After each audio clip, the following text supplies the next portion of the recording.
I'm reading each sentence, okay? So Sridhar has been dealing with the standards of conduct because he is dealing with the Karma Yoga. And when you are dealing with Karma Yoga, it is action in the world.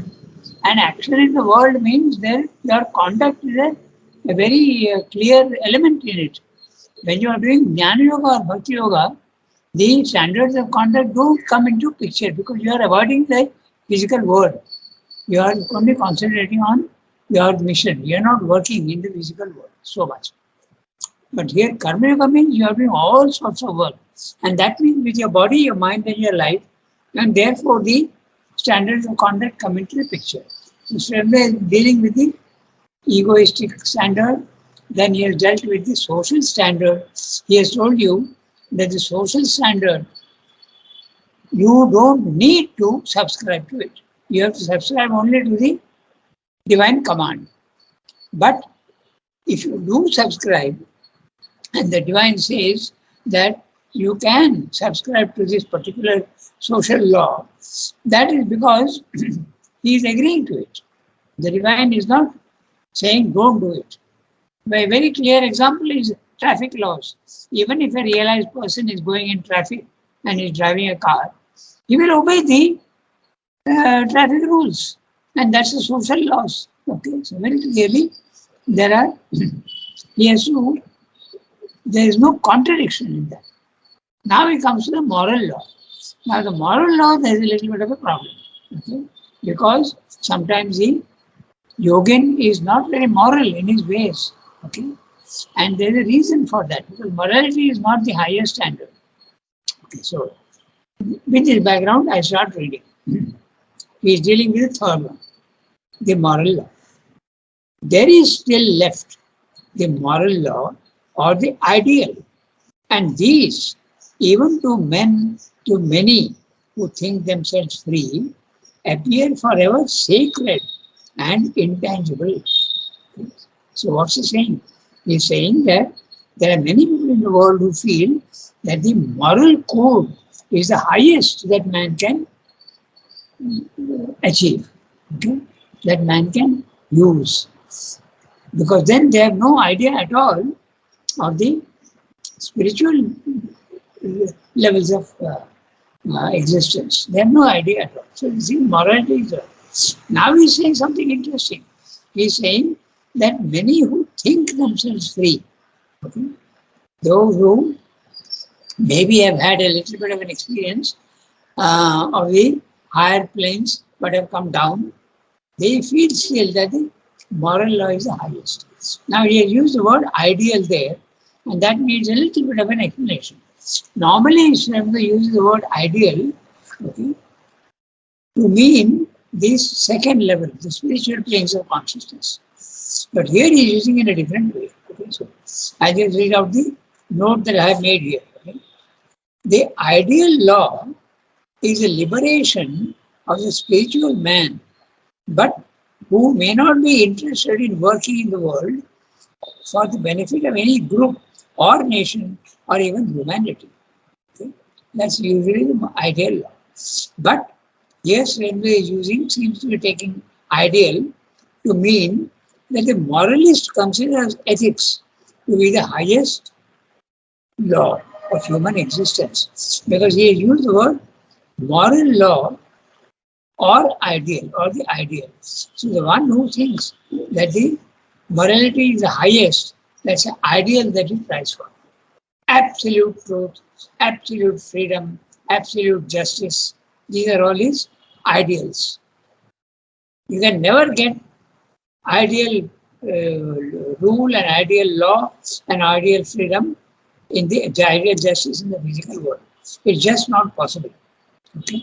Because this is a world of imperfection. Okay? The mind, you are only up to the mind level, and it's impossible to get the ideal conditions here. So, I read the next sentence.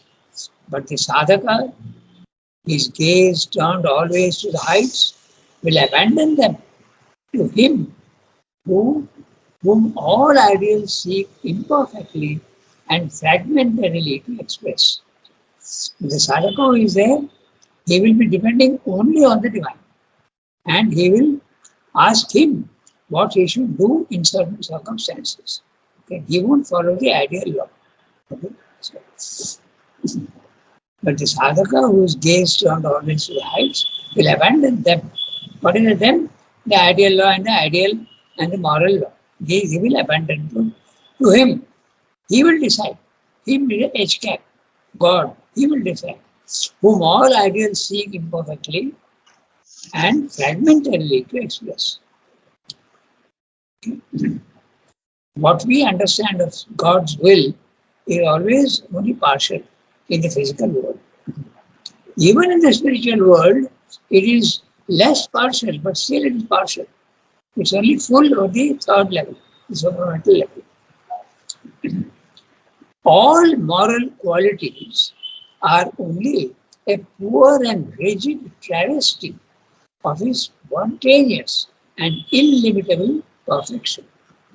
So, moral qualities, okay, goodness, sympathy, kindness, all these are moral qualities. But they are all at the physical level, they are a poor, rigid travesty. Travesty is a very poor copy. Okay? Sometimes the word travesty is used also in the sense of irony. Okay?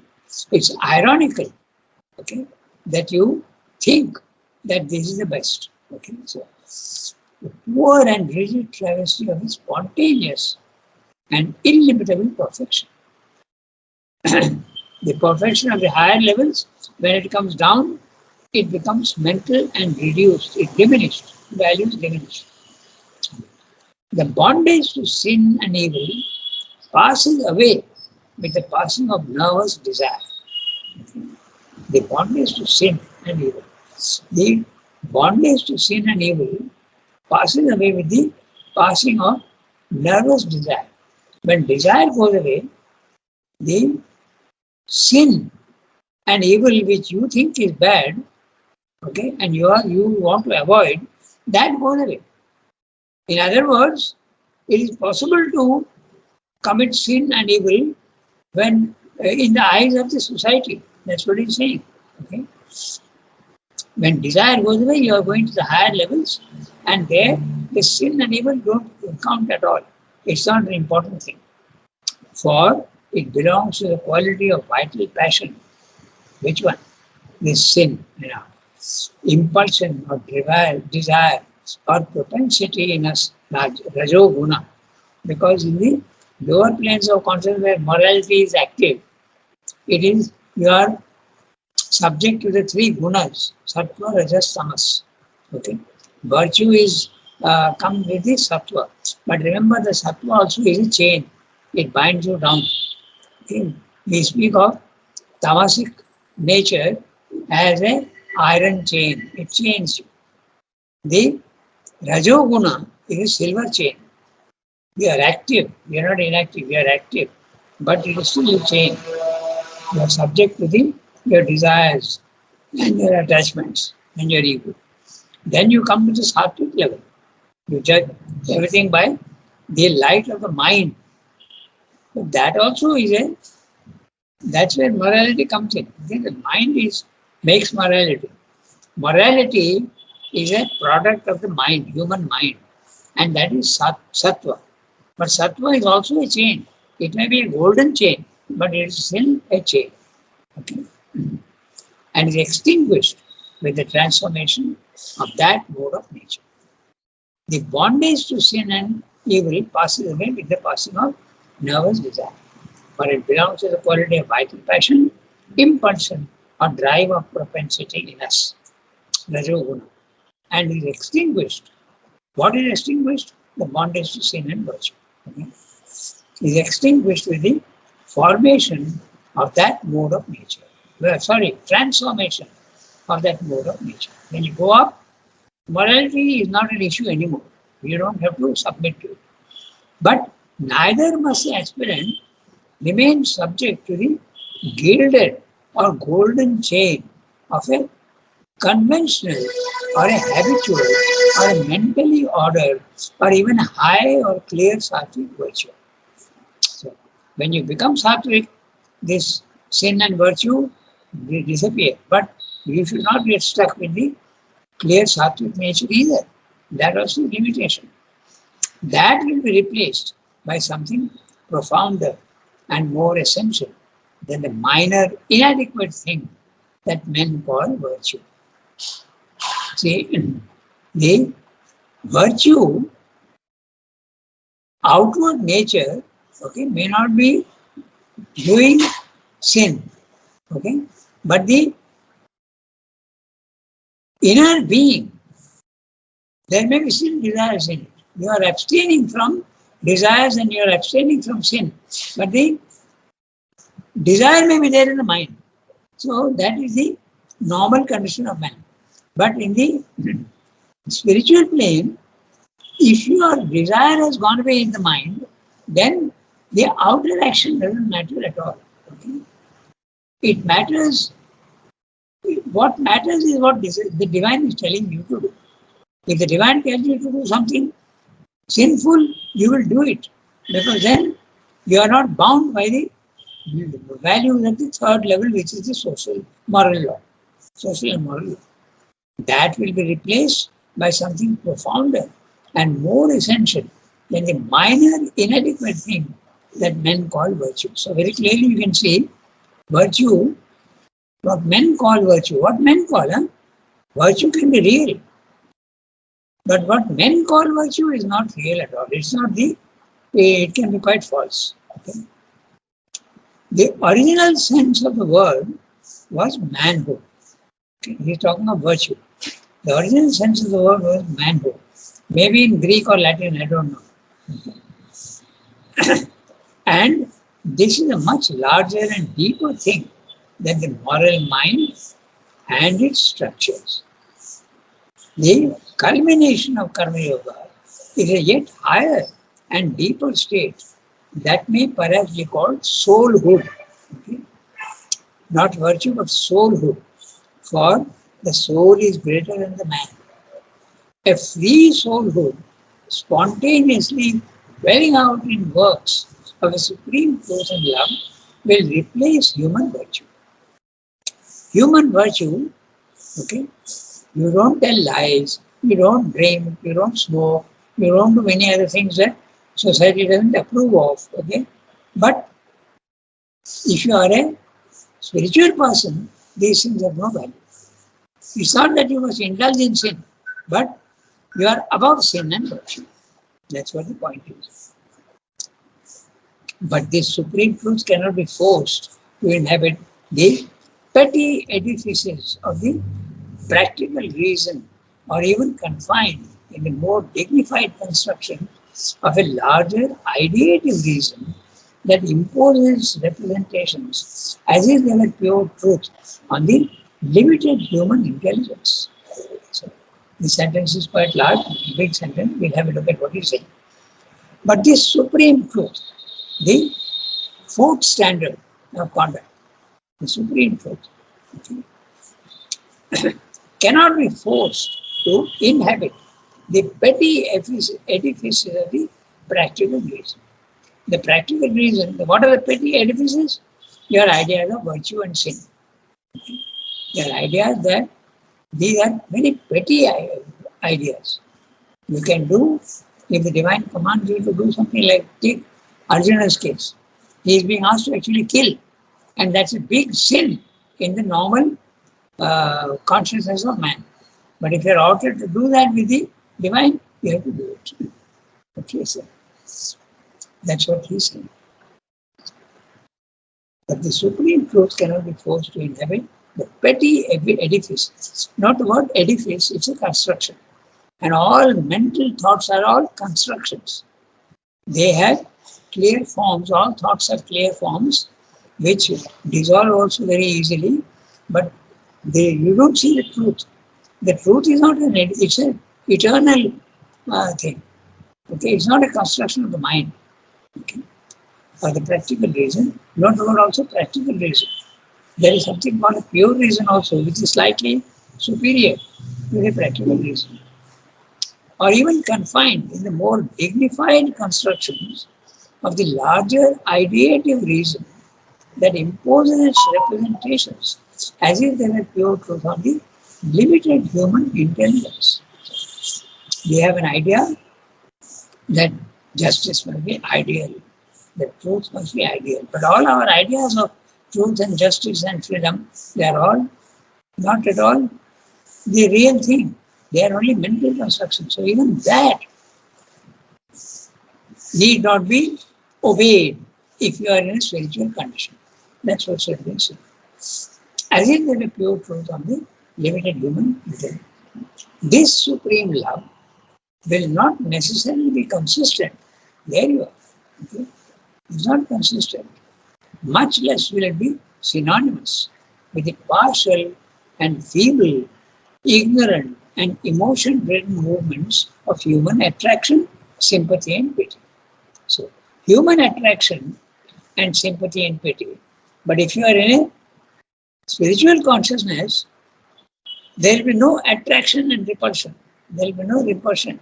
You will have sympathy for all. Sometimes even in the spiritual plane of consciousness, there may not even be sympathy. There may just be a look. Okay? The witness consciousness. There is no sympathy or pity or anything at all there. Absolutely silent, peaceful. The petty law cannot bind the vaster book. The mind's partial attainment cannot dictate its terms to the soul's supreme fulfillment. So, in other words, we come back to the famous Gita's Sarva Dharman Parityajya. At the spiritual level, we have to give up all petty standards of conduct, which the mind says is very good. The mind says these are ideal laws, but you don't need to subscribe to them. We read the next one. At first, the higher law and truth will fulfill its movement. So, Pallavi, today is Tuesday. It's your day. You can read the Yes, Ranganath. Go ahead. At first, the higher law. At first, the higher love and truth will fulfill its movement in the sadhaka according to the essential law or way of his own nature. For that is the special aspect of the divine nature, the particular power of the supreme Shakti, out of which his soul has emerged into the play, not limited indeed by the forms of this law or way, for the soul is infinite. But still, its stuff of nature bears that stamp, evolves fluently along those lines, or turns around the spiral curves of that dominating influence. He will manifest the divine truth movement according to the temperament of the sage, or the lion-like fighter, or the lover and enjoyer, or the worker and servant, or in any combination of essential attributes, gunas, that may constitute the form given to his being by its own inner urge. It is this self-nature playing freely in his acts which men will see in him, and not a conduct cut, chalked out, artificially regulated by any lesser rule or by any law from outside. Yes, sir. Very small para. I'll do one thing. I'll read out the summary and then we'll look at the ideas what he's saying in each word. So, yeah. Yeah, now he's saying in this para, he's saying, in the fulfillment of the integral yoga, shallow virtue is replaced by divine love and truth. But love and truth will express, just one second. Yeah. In the fulfillment of the integral yoga, shallow virtue is replaced by divine love and truth. But love and truth will express themselves in the liberated individual according to the bent of his inner essential personal soul nature, swabhava. Okay? In each one, this truth and love will express themselves in a different way. What it will express in one will not be the same as it expresses itself in another. Whereas in moral law, it has to be the same for everyone. That's what is being said. Okay? Swabhava. which is different for each individual. So the truth and love of the divine will come and express itself differently in each individual according to his nature. However limited and imperfect the individual outer nature, it always bears the stamp of that essentiality of the soul nature Swabhava. The liberated man would have the characteristics of a Brahmin, or a Kshatriya, or a Vaishya, or a Shudra, each having the tendency of knowledge or courageous, warrior-like character of the nature of an enjoyer of splendor, richness, or the humility of a loyal servant. What Swami is saying is there are basically four types. All human types can be essentially brought down to four types. The one who is looking for knowledge, the one who is looking for power and force in its good sense, the one who is looking for splendor and beauty and love, the Vaishya, and finally the one who is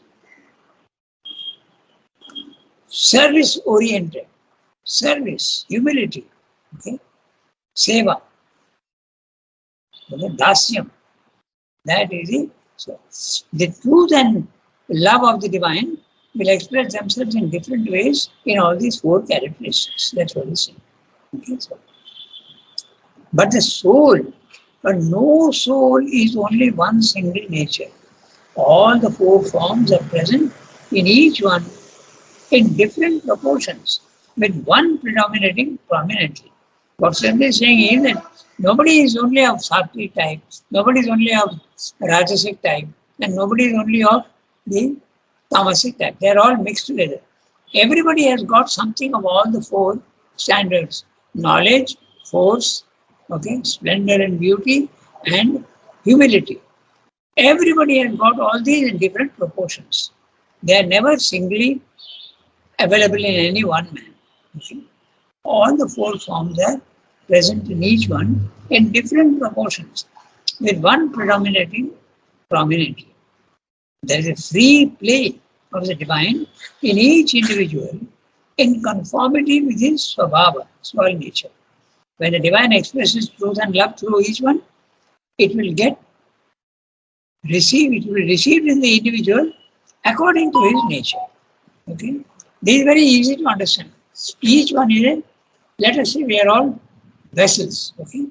One is a blue colored vessel, okay, with a vertical cylinder like. Another is a flat plate like red color. Okay? All these you can go on making. So when the truth and love, which is a colorless fluid, okay, because it's infinite, comes down, it occupies the vessel in the lower exactly according to the nature. It will be tall and blue in one, it will be flat and red in another. So it depends exactly on that. There are no characteristics of the love and truth at the higher level. They are all impersonal forces. And when they come down, they adjust themselves to the individual nature. That's what Sridhar said. It is this essential conduct of his that other men will see, and not anything shallow, limited only by the outer nature. For instance, Rambo, it will express itself through his writings, because he is a Brahmin type. So you are a Vaishya, but his nature is Brahmin type. Mother was into painting and music, okay? And she is the also the Vaishya type with splendor and beauty. These ones that content affluence, okay? Variety of wealth. These are also mentioned. So, for the moral law, everybody has to behave in the same way. But the divine law, everybody does not behave in the same way. That's basically what he's saying. So now we'll go through each sentence and see what he's saying. At first, the higher law, love and truth will fulfill its movement in the sadhaka according to the essential law or way of his own nature. So essential law and way of his own nature is swabhava. Each soul has got its own nature. For that is a special aspect of the divine nature. The particular power of the Supreme Shakti, out of which his soul has emerged into the plane.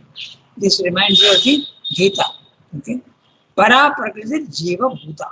The individual has come from the Supreme Shakti. Okay? The power of the Supreme Shakti, out of which his soul has emerged into the plane. Not limited indeed by the forms of this law or way, but the soul is infinite. But still, its stuff of nature bears a stand. That stand evolves fluently along those lines or turns around the spiral curves of the dominating influence. So, dominating influence, each one may be of one type. He may be of a Brahmin type, or he may be of the Vaishya type, or the Shudra type, or the Kshatriya type. So, according to that, the divine influence will shape itself in the individual. He will manifest the divine truth movement according to the temperament of the sage. Temperament of the sage, the Brahmin, or a lion-like fighter, the Kshatriya, or the lover and enjoyer, that's a Vaishya, and the worker and servant, the Shudra, or in any combination of essential attributes, gunas, that may constitute the form given to his being by his own inner purge. This is the soul itself, according to his line of development, becomes a Brahmin or the Kshatriya. It's not a heredity oriented thing. It's not hereditary. Okay? It is the self nature playing freely in his acts, which men will see in him, and not a conduct cut, chalked out, artificially regulated by any lesser law or by any law from outside. It will be the inner law that people will see when a man is self-realized. Very clearly you can see. It's very interesting what he said, because Ramakrishna said that about Vivekananda and about a man who was Nag Mahasaya. That was his name. Okay. So one was very humble and very, very sweet nature, very humble and self-effacing. And Vivekananda was the opposite. Okay. He is the one who has knowledge. He is super confident. But both the divine law will express itself in different ways. So, what Ramakrishna said about Vivekananda is very interesting. He said that he is so big and so large that no net of Prakriti will be able to trap him. He's too big. He'll break away from any net. That's his character. Okay? And no net will be big enough to keep him in bondage. And about Nagmosha, he said that he is so small and so humble that not even the tiniest loop in a net will be able to hold him. He will come through. Okay. So, both are escaping the bondage of nature, but in different ways. One is breaking the net, and one is coming through the smallest hole. So, this is what Swami is saying here. It depends on the nature of the individual. Okay, so that's it. Now, 29. We have got still 11 minutes, so we can read the next one. But there is a yet higher attainment. So, it's already 8:30, so I will ask Kiran, have you got the text with you? You have not read for a long time. You can Yes, Rangana. go ahead, read. But there is a yet higher attainment. But there is a yet higher attainment. There's an infinity, Anantya, in which even this last limitation is exceeded, because the nature is utterly fulfilled and its boundaries vanish. There the soul lives without for it uses all forms and molds according to the divine will in it. But it is not restrained, it is not tied down, it is not imprisoned in any part or form that it uses.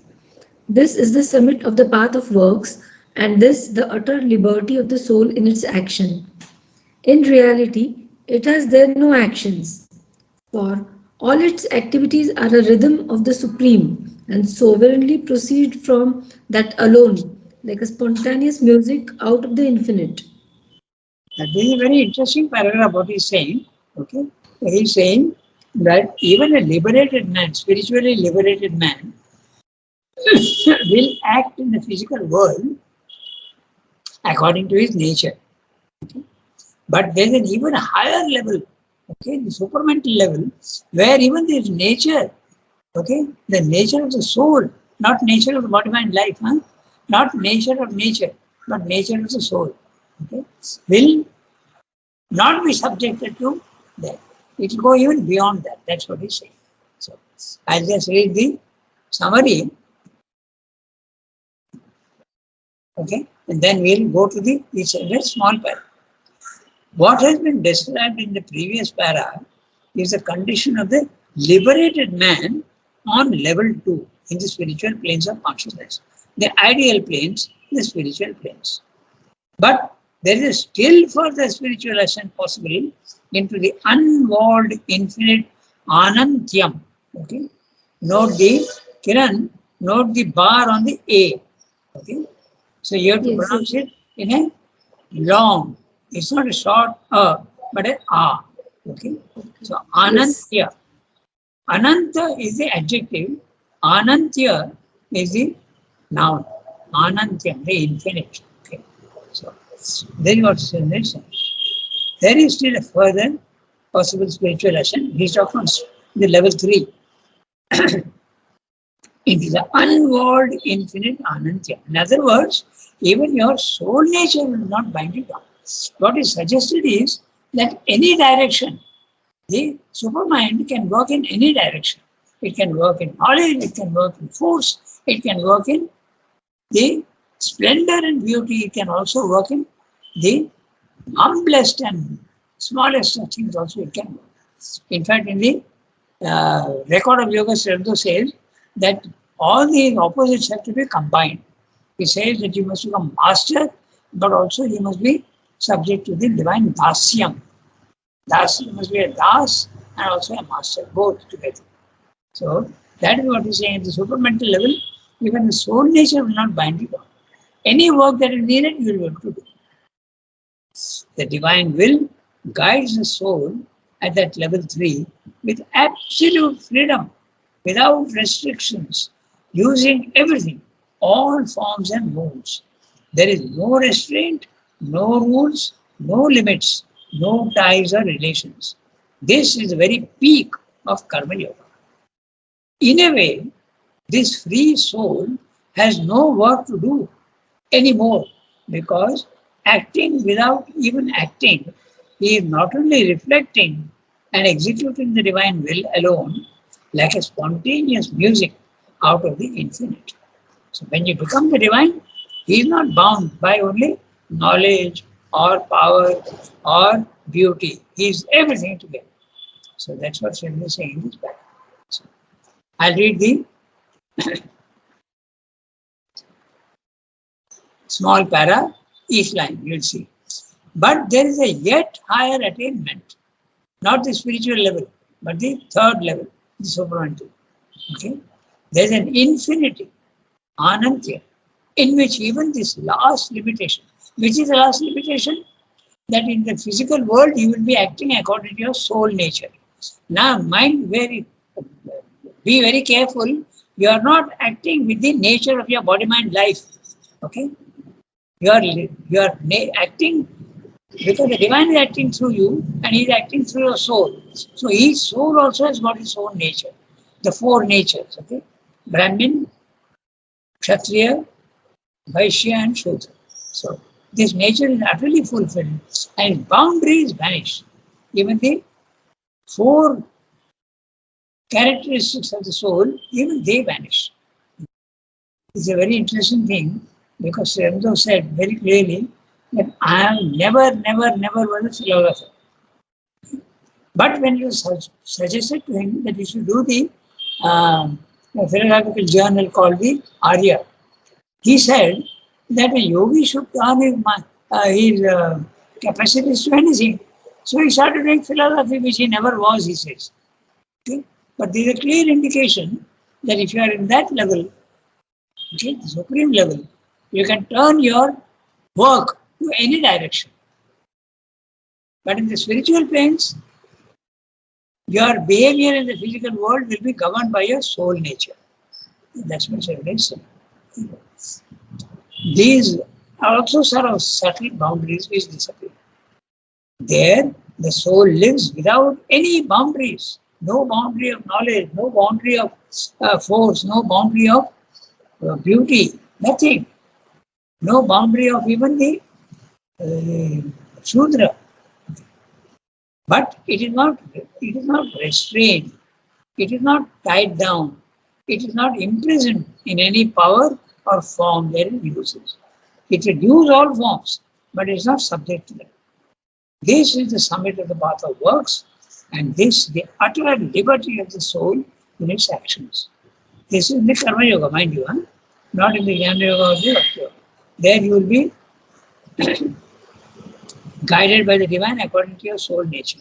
But here in Karma Yoga, no. This is the summit of the path of works, Karma Yoga, and this utter liberty of the soul in its actions. In reality, it has there no actions at all.